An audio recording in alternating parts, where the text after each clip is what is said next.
আসসালামু আলাইকুম প্রিয় দর্শক, আজকের রেসিপি মিল্ক পুডিং। জাল করা ঠান্ডা দুধের মধ্যে 1 টেবিল চামচ আগার আগার পাউডার মিশিয়ে রাখছি। একটি প্যানে 3 কাপ পরিমাণ গরুর জাল করা দুধ নিচ্ছি। 4-5টি আস্ত এলাচ দিয়ে দিব। হাফ কাপ পরিমাণ চিনি দিচ্ছি। সবকিছু যখন বলক আসবে তখন দুধের মধ্যে আগার আগার পাউডার গুলিয়ে রেখেছিলাম সেটা দিয়ে 10 মিনিট ফুটিয়ে নামিয়ে নিচ্ছি। যে বাটিতে পুডিং সেট করব সেটিতে দুধটি ঢেলে অন্য একটি প্যানে 1 কাপ পানি, 1/3 কাপ চিনি, 1 চা চামচ আগার আগার পাউডার, সামান্য একটু জাফরান ও লেবুর রস এবং একটু লাল রঙের ফুড কালার দিয়ে বলক দিয়ে নিচ্ছি 5 মিনিটের জন্য।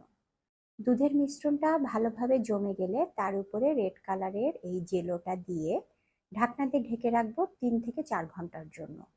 3-4 ঘন্টা পরে যখন এটা একদম সেট হয়ে যাবে তখন ডিমোল্ড করে নিচ্ছি।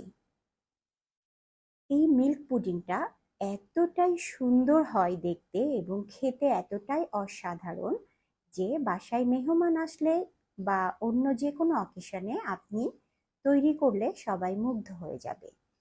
এই ছিল আমার আজকের মিল্ক পুডিং রেসিপি। আমার রেসিপি যদি ভালো লেগে থাকে লাইক, কমেন্ট, শেয়ার দিয়ে সীমাস কুকিং লাইফের সাথেই থাকবেন। ধন্যবাদ সবাইকে।